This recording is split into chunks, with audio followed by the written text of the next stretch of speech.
On the dish this morning, a return appearance from Matt Moore.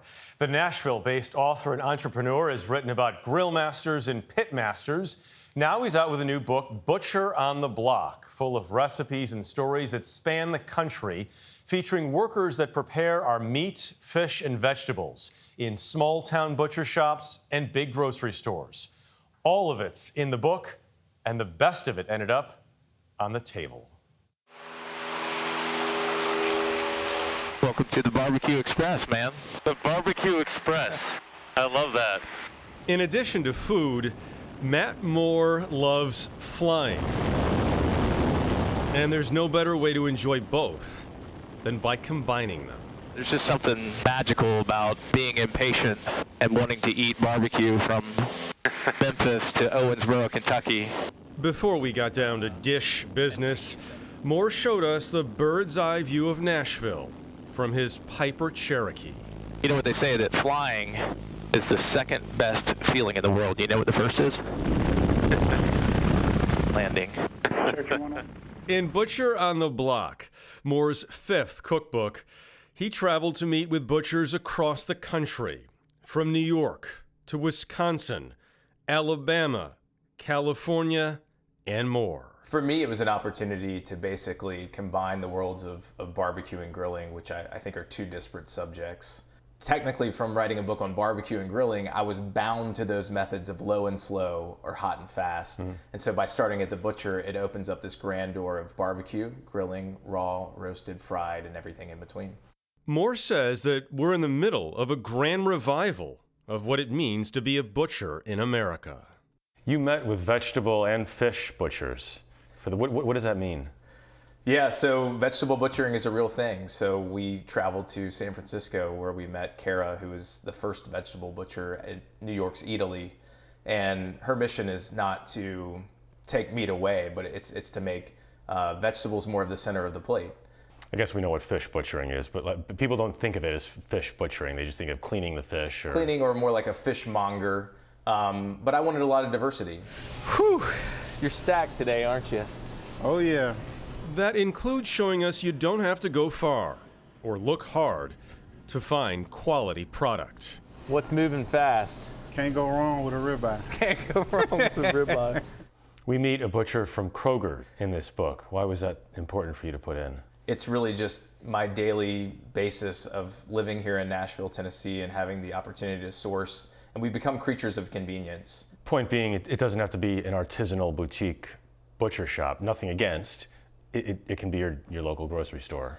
Yeah, I mean, just because it's not locally owned doesn't mean that really great people are serving their constituents on a daily basis. For his dish presentation, we first helped Moore prepare something that's long been a family favorite, kibbeh naya. This is essentially kind of like the Lebanese beef tartare. Ground top round, seasoned with salt, pepper, olive oil, and served with onions and mint. You did the right salt. I did? Thank you. It's Oh my perfect. gosh, for once in my life. Tell that to my daughter. For once I salted something the right way. The kibbeh was joined on the table by a catch-all salad, which is exactly what it sounds like. Whatever you've got lying around. In our case, olives, feta, and Brussels sprouts, topped with a tangy vinaigrette. Sort of came about as a happy accident. Unfortunately, my family's always the test kitchen, so I'm cooking on a nightly basis, and if we like something... They get the whole experience. As did we. Next up, smoked Greek pork butt, served with tzatziki, pickled red onions, olives, feta, tomatoes, and cucumber. So it's like a hero. Yeah, again, kind of a fun take on a barbecue sandwich. Oh, yeah. And, you know, when you're entertaining, it's cuts like these, larger cuts, super affordable, but the technique of low and slow cooking is allowing us to get just that delicious, smoky flavor. There was also a roasted shrimp pasta salad. Roasting the shrimp in the oven creates that really nice consistency, and it comes together with one of our favorite southern ingredients, mayonnaise and love. Up next, bacon buttermilk cornbread.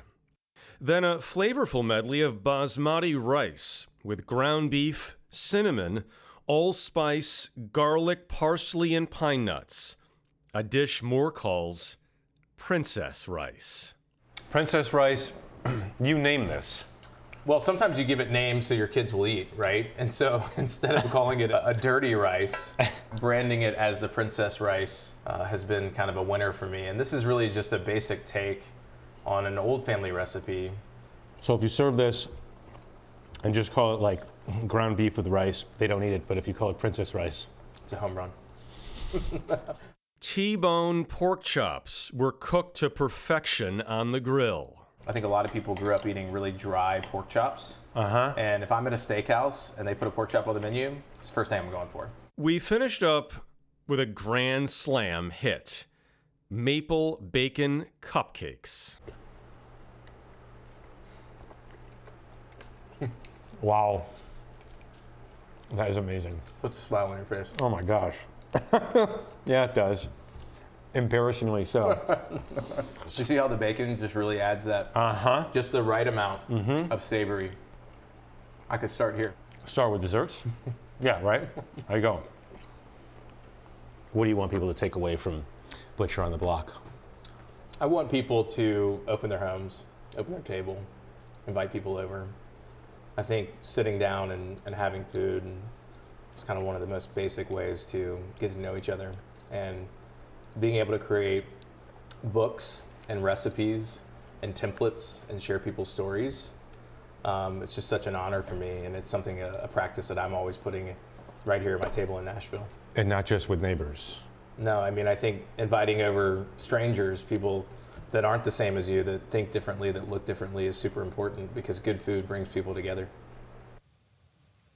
When Matt picked us up in Nashville, again for our return, he's so good, that's why we talked to him twice for two different dish segments. He showed up at the airport with barbecue. I'm like, I'm starving. He has barbecue sandwiches in the back of his truck, which he ate, and which I brought for you this morning. Looks or he brought, or fantastic. Marcy brought, I should say more accurately. Yeah. Can I say the little extras on here, the condiments are quite delicious. Oh, you need the pickles. So good. And the coleslaw. I have to say, I wanted to know how he cooked some of that meat. And I'm really intrigued by this book for the fishmongering and also the vegetable butchering. Vegetable butchering was really Which interesting. I That think is thought a thing. clearly is a It's a thing. thing, especially when you're vegetarian. Stop vegetable abuse. Use sharp knives. Yes, indeed.